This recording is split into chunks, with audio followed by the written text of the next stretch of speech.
August 22nd, 1992.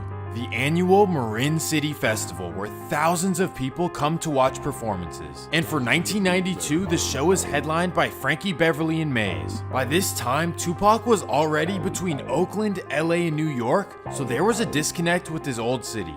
So he decides to show up to the festival to show love to the community that helped start his rap career. He comes to the show with his rap crew from Baltimore called the Outlaws, and as soon as he pulls up in his brand new Jeep, everyone comes rushing to him for autographs. Mind you, he had just starred in the movie Juice, so he was a certified celebrity at this point. But as he's giving out autographs to all the fans, his old friends from Marin City walk up to him angry. One of the guys punches him in the face and an altercation starts. Tupac's Baltimore friend named Mouse, who is only 5'5", knocks out the guy who hit Tupac. And as soon as that happened, it started popping off. So Tupac sprints back to his car, which is parked all the way in the projects. He hops in the car and his Baltimore crew make it back to the car as well. So they drive off, but mind you, Marin City is one way in and one way out. And they drive the wrong way and have to turn around and go right back through the projects. And when they get back, the entire neighborhood is waiting for them in the streets. They would have things thrown at them, but thankfully they would make it through. But the worst news was yet to come. When they got back to the hotel, Tupac turned on the TV and saw all over the news that a 6-year-old kid named Khalid Walker had passed away. And that's when Tupac would be arrested for it. His friends would say that it was their first time watching Tupac cry since they were kids. He felt awful about the situation for multiple reasons. First of all, his old friends in Marin City turned on him and it led to the sad loss of a child. But after a little while, Tupac would get out. He would then decide that LA would be home for him. He thrived there and made arguably the greatest rap albums of all time. At the same time all of this is going on, Mac Dre is still locked up. He wouldn't get out until after Tupac passed away, so sadly they were never able to collaborate as they had planned.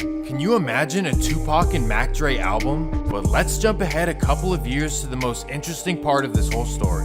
1998. Mac Dre finally gets out after 6 years and starts dropping music instantly. But his first couple of albums didn't do as well as he expected. The 6 years that he missed held his creativity back, but after a couple of years, his sound evolved into some legendary albums. In 2002, he dropped Thizzle Washington, which had hit songs Boss Tycoon and The Thizzle Dance. After this project, he had the whole West Coast on lock, from Seattle to San Diego all the way to Arizona. And after this, he followed up with Genie of the Lamp and Ronald Reagan. I don't know about you guys, but these are my favorite Mac Dre albums. And I'm not alone in that because cities like Kansas City and Detroit were big fans as well. So in 2004, Mac Dre was on top of the world. His slang and sound were unlike any other rappers. Initially, Mac Dre's passing was included in the video, but now that all kinds of new information has come out, I decided to make it its own episode. That right there is one of the craziest stories in hip hop.